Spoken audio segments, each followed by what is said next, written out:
Welcome to the Unthinkable podcast today.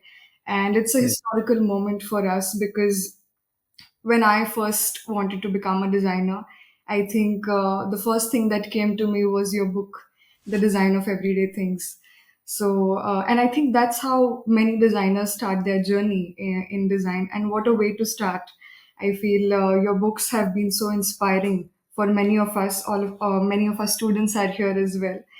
They've been reading your books, and I think we should begin there. I want to ask you that how was your day? How are you doing today, sir? It's been a busy day, Okay. um, but mainly I'm getting ready. As you know, I run a conference every year, and so we're actually now busy trying to get ready for the next year's conference, which will be in November in Singapore. One of the groups in Singapore, in India, Mumbai, is interested in hosting the conference in next year, 2026. We Okay. don't know yet. We don't know yet. All right. All right. So I think the best way to start, Don, would be your childhood. I've watched so many of your interviews and podcasts, and what I couldn't find was something more about your childhood. You're the only person in this room who has seen life before even India got its independence. You were born in 1935. So, do you remember any specific memories of your childhood? The reason that you don't know anything about my childhood is that I don't talk about it. I lived a complex childhood. My father worked for the United States government in public health, and so every 2 years we moved to a new place. So I don't have any good memories because I hardly had any friends because when you move to a new place, it takes about 2 years to make friends, and then we would move to a new place. And so um, when I went to college, the university, for 4 years, that was the longest I'd ever been in one place. I want to know that what makes you so curious? Is it coming somewhere from your childhood? Being curious has been very important. And, I started off as a nerd, a technology nerd. I went to MIT. Uh, it's, the United States equivalent of IIT. And what I learned was technology. Right, And I always thought that, people, I've designed all these wonderful circuits, but the people mess it up. right, It took me a long time to realize, well, no, that was my fault, not the people's fault. Uh, so a lot of what I've done in my life has been accidental. I switched from engineering after I had 2 degrees, a bachelor's degree and a master's degree. I switched to psychology. And actually, I didn't like most of psychology. It was all memorization. Whereas an engineer, I learned that you could just derive everything. And so I retired from the university. There was an early retirement plan, and I went and worked at Apple. And that's where I learned about business. So now I have another knowledge set, understanding what it takes to make a product. And it's not the same as in the university. And lots of things I thought I understood, I had already written the design of everyday things, but I didn't know about the field of design. And I discovered a lot of what I knew was not relevant. And a lot of questions that people had to design for people, I would say, oh, that's a really good question, but we never thought of studying that. And so I began to realize that it's really good to go back and forth to industry and academics. In industry, there's no time. There's no time to think. You're always behind schedule. You're always behind your budget. You're always a rush. And when it's over with, everybody knows you should take time and think about the project and determine what went wrong and what went well. What did you learn from it? But you never do that because there's the new project is already late and waiting for you. So I like to say is that in academics, there's a lot of thinking, but actually not doing so much. In an industry, you do a lot, but there's no time to think. And so going back and forth, I discovered industry, what the important problems were. I go back to academics and get people to study them. And then I go back to industry and show them what we've learned, and that's good. So back and forth is really valuable. Oh, I said, I understand psychology, I understand business, I understand technology. Maybe I can do that. So I wrote the book, and it's designed for a better world, yes, and it tells you what I think is wrong with the world, but also things that people are doing that could be better, make it better. I've Now, been reading your book, sir. yeah, there you have it. So, Yes. but here's what I tell people, and then I'll tell you this, and then I'll wait, I'll stop. This book, which everybody knows, is wrong. So, what's wrong about it? Well, there's nothing wrong in the book. Everything that's in the book I believe in, I still teach, I still use. What's wrong is what's not in the book. We don't talk about the history of the world, how colonialism took over and destroyed cultures. And when I speak to people in India, you understand what I'm talking about. Yes, Uh, definitely. I don't talk about how we destroy the environment to get the wonderful materials to make these wonderful, thin, beautiful objects. I don't talk about digital technology where we addict people to the technology and the social media, where people spend hours and hours and hours on computer games and social media. And it's okay; those are fine things, but not to the detriment of other aspects of your life. I'm now with the Don Norman Design Award, where we ask people, trying to reward people like you, uh, early career people who are out there doing things for societal good. And also to reward the institutions that are teaching them. So you asked if I was in India. Yes, I spent 3 weeks in India in, I think it was September, last September. And I'm an advisor to 3 different universities that are starting. And we actually gave a number of our prizes to universities for teaching, and also to one of the best prizes was a project in Mumbai, in the outskirts of Mumbai, where there isn't any really good hospital care. So, yeah, that's my life. I think it's very inspiring for many designers out there. You've spoken about this a lot, where you say this, that designers have become very specialized. Nobody is a generalist.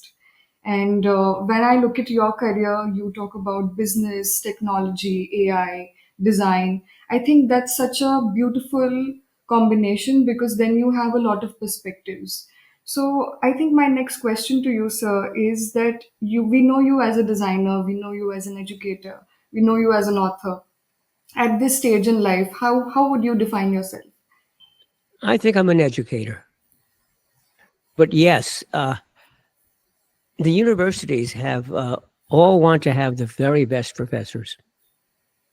Well, not every there aren't enough very best people to go around, unless you define the they're experts in their very narrow specialty, and there are many narrow specialties. So not only is say psychology different than engineering, but there are many different kinds of psychology, and there are many different kinds of engineering. So I think we should move on to the kind of audience that we have. So the audience that we have is very young people who want to become designers, and they are really figuring it out, that what should I do? Am I really the right person? So when I meet a lot of people, there's one thing I really find funny. People say things like, "I'm just not the creative type." Since you've studied psychology and cognitive science, do you really believe that there are only certain creative types? No, everybody is creative. We are creative, but you may not notice it. So I don't buy the fact that people are not creative. And yes, different people have different ideas and different ways of working. But as I said before, people are specialized. But to do something, you have to be generalist. You have to know a lot about many different subjects. And designers don't know much about anything. That's good, not bad.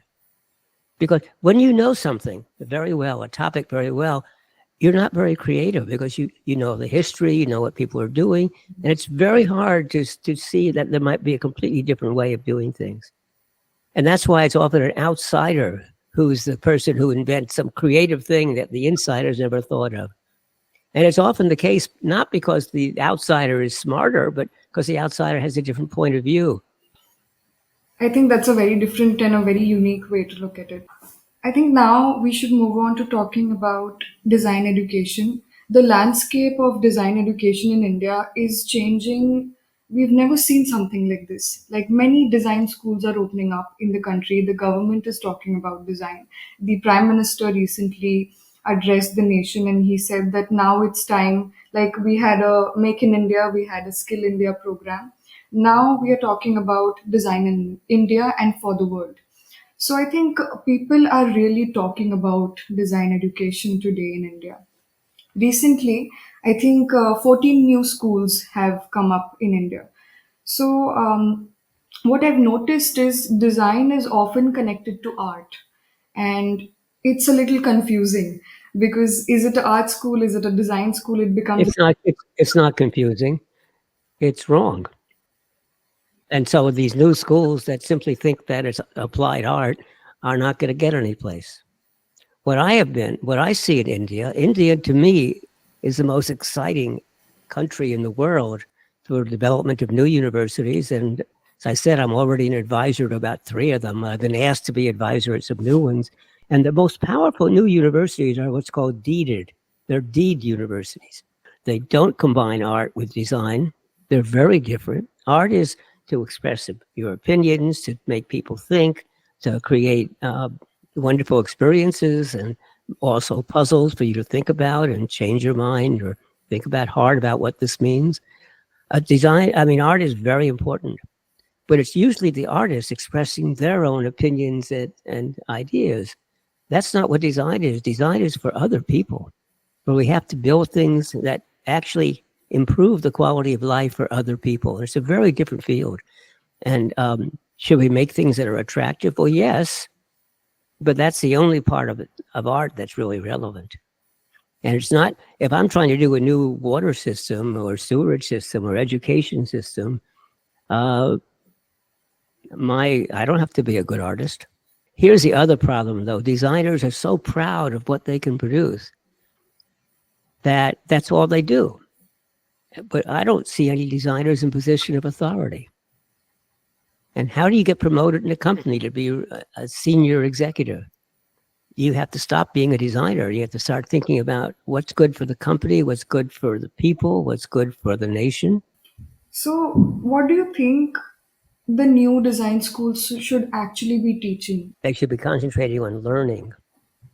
When you say, what are they teaching? You assume it's a professor standing in front of the class giving lectures. And that's the worst way to learn.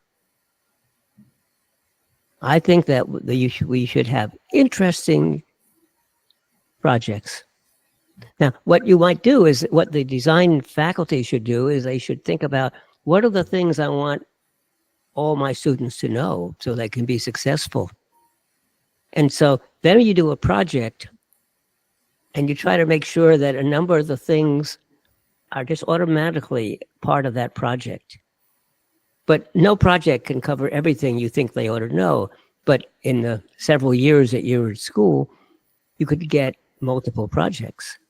And if you do that right, over the course of the time, all the projects will cover all the stuff you're supposed to know. And what's especially good is if when you first enter, you are given a project to work on and you don't know very much, and you have to do all sorts of things you don't even know anything about. But the older students can help you. Not just the professors, but the older students. And then actually, in the next year, you might be able to help some of the students. And the year after that, then you might even be able to help define what the project should be. And so you're also learning management skills by doing that. That's what I think. That's how I think the modern university ought to be. Right. So earlier you mentioned that India is a very exciting place right now. I would like to know more about it, like because you have a global perspective. So what is exciting about India? That people are at the schools, these new schools, are changing education. And in the United States, it can't. There are too many established schools. And there's a couple of schools, there are 1 or 2 small schools that are doing wonderful things. And so I go to the dean of engineering, for example, and I say, "Did you know about this other school? And look at the way it's teaching engineering. That's the exciting way, and that's how you ought to teach it." And the dean says, "Oh, yes, I know about them. They're doing wonderful things. I wish we could do it here, but there's no way that I could change the faculty and the university to teach that way. It's very hard once the hardest part of making a change is the faculty. They're used to the old ways. They learn the old ways.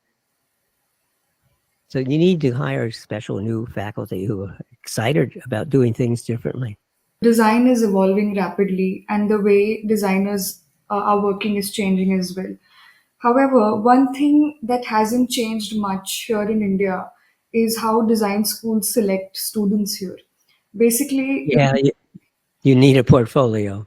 yeah, like I think that's relevant for outside India. Here we have a completely different story. Here, design schools generally have an entrance exam and they give certain problems to solve, and the students have to solve the problem, but the medium is drawing.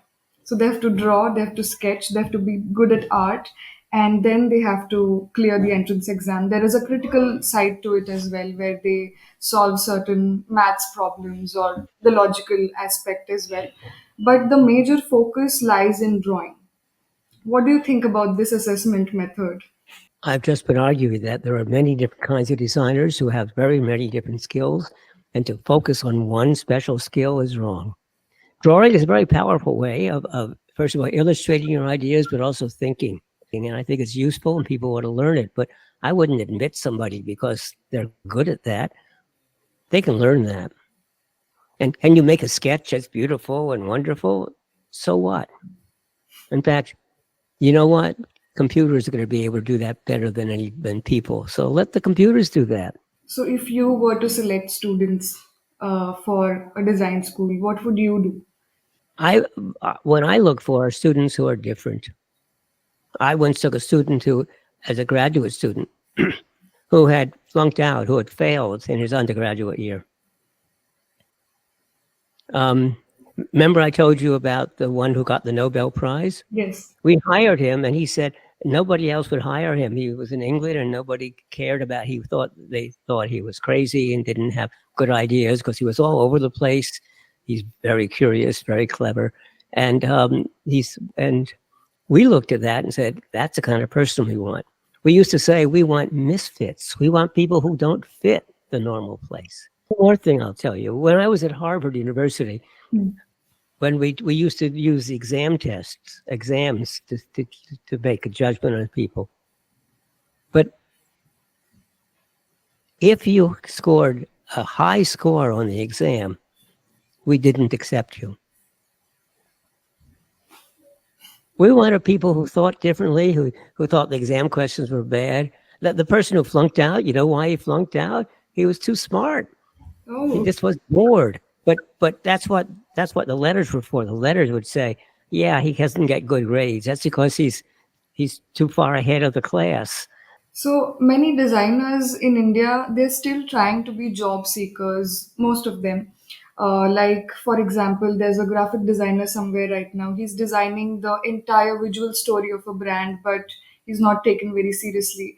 Or a product designer who's working on a product for years, spending crucial years of their life, but they're not really any like at the top position in a company.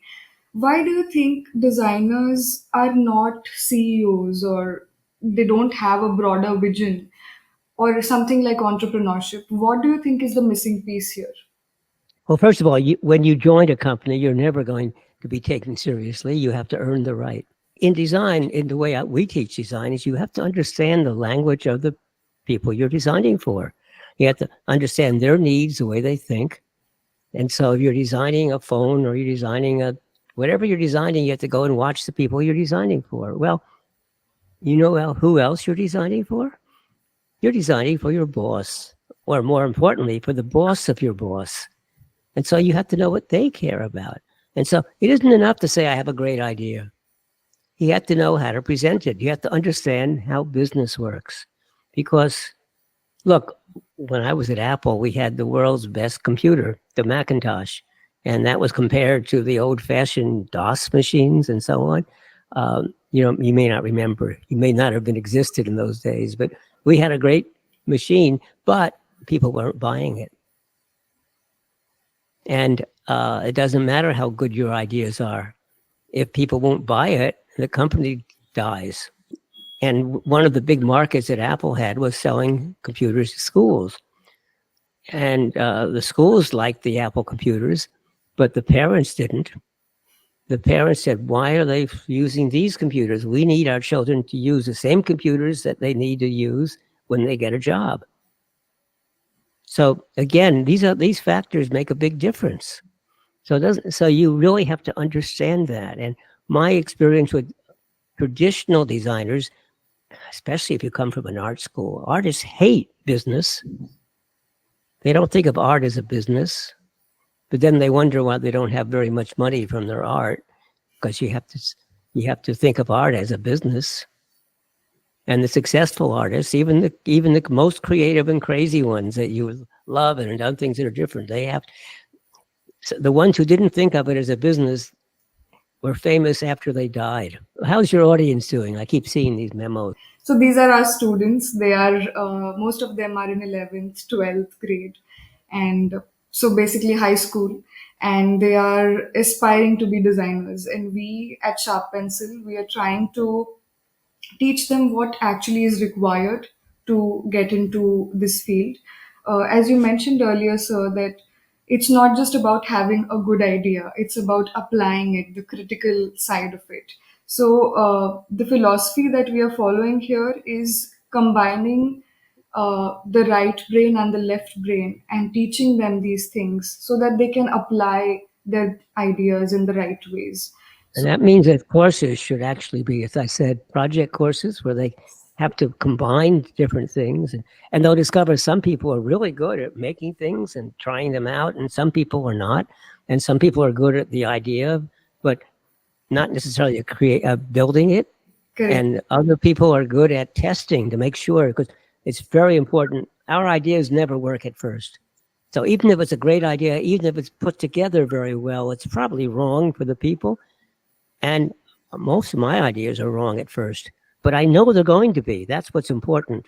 And so I'm very careful to start testing from day one. When I have an idea, the first thing I do is I sketch or I make the device out of cardboard or paper or simple wood, and we give it to somebody. It doesn't work, but we say, make believe it's working, and we see what they can do with it. And then we slowly make it a little bit more complex and more complex, but each time we're learning. So I don't wait till we're finished. I try to test the ideas in the first few days. So I think you mentioned Apple just before this question. I really want to know, you were an Apple Fellow in 1993. You joined Apple. What exactly is an Apple Fellow? Oh, it's kind of nice because nobody knows. I mean, Apple didn't even know. They had a few people who they were very smart and very talented, and nobody knew what to do with them. And so they said, "You're an Apple Fellow. You can do anything you want. You can bring together people. You can do any project you want, and you go talk to people." So I could go talk to the CEO. I could go talk to the programmers. I could talk to the staff. I could talk to anybody, and I could do whatever I wanted. And I decided that Apple's products could be better, and that the usability was not as good as it ought to be. And so I invented a title. I said, we're going to improve the user experience. That was the first time that phrase ever was used in a business. And I said, I am now the user experience architect of Apple. And I got a group of people together. It was just four of us, and 3 or 4 of us. And it was a long time ago. And we actually changed the way Apple was designing its products. We changed the way the meetings went. The designers were never a part of the deciding what the product should be, or they only were called in at the end. And I made them bring them in at the beginning. And you couldn't even do the product until the design team said, yes, it's acceptable. So the designers and the marketing people and the engineers, all those were the 3 arms of making a product. And that really was very valuable. And so that also gave me a lot of experience about how the company worked. But the trouble with being an Apple fellow is, yeah, I could do lots of things, but it was really hard to convince anybody to do anything because they were assigned to projects and they didn't have spare time to do other things. So a vice president's position opened up, and I said, "Hey, can I have it?" And it was for the research arm, the Advanced Technology Group. So I became vice president of Advanced Technology, which also meant I had to do all sorts of things because we were studying and working on many, many different new technologies. And I got to go, I went and testified to the American Congress and the FCC, the Federal Communications Commission, in order to get the very first Wi Fi band. And that was a fight because the telephone companies didn't want us to have that. They and so we wanted free uh, bandwidth, basically, for Wi-Fi, and it wasn't just for Apple; it was for anybody. In fact, the other day I spent at I was at a 2-day conference with Apple's new Vision Pro, which is their version of virtual reality. They call it spatial computing. And it, to me, is a breakthrough. I think it's going to change the world because it's going to make it easier to design things. It's going to make it easier to educate people, especially about complex things. This was a medical conference, and it's going to be very important in medicine because you can see the insides of people. You can see the insides of organs. It's great for education, but also great for surgeons. Recently, I was reading one of your articles. Simplicity is not the answer. You mentioned something really, really intriguing, that it's not about simplicity, it's about avoiding the frustration. And I think it's such an important realization. As a designer, it's crucial to identify the right problem and frame it correctly. If you had to teach a young designer how to identify the right problem, how would you do that? I teach them to observe people, put people in front of situations and see how they manage, what they do, what they learn. I'm fond of pointing out that I say that simplicity is in the head. If you understand something, it's simple. It may look very complex, but if you understand that it's simple, my favorite example is a kitchen. When you go into your own kitchen in your own house, everything is where it ought to be. It's easy to find the knives, the stove. It's easy to find the pots. It's easy to find the right food. It's easy to cook. Um, if you go to somebody else's house, maybe to make the very same food, you can't. You can't find anything. So why is it simple in your house and hard in the other? Well, because you understand where things are. Not because they're organized according to some kind of principle, but only you know the principle, or the people who live in the house know the principle of why, the knives are all over the place, and cooking utensils are all over the place, but they're actually where they're needed. It's like Apple makes everything difficult to use because you have to learn gestures. What was easy was back in the old days of the Macintosh when you just pull down the menu and you select the command. But now you have to remember, I have to put my hand up, not to the very top, but only part of the way up and pull down, or I have to use 2 fingers or 3 or 1 finger or a long press or a short press or a double press. It's crazy. It's wrong. It's evil. Fortunately, we're about to get rid of that. The world doesn't know that yet, but we're going to do it by voice commands. But voice is not always the best way of doing something. First of all, you can't talk in every situation. You don't want other people to overhear you. Or second of all, it may be noisy. Or third of all, you may be in a lecture and you can't talk to your computer in a lecture. It's disturbing everybody else. And finally, if you have an assistant and you try to explain to the assistant what to do, they almost always do it wrong. So explaining things by voice, it's useful, it's good, but it's not enough. So, so if you were a designer today, like a young designer just out of a design school, and you see this age of AI and Chat GPT, and everyone's talking about it. People are even saying things like, "Oh, AI is going to replace designers." What would you focus on right now? I would focus on becoming an expert using it. Don't be afraid of it, use it.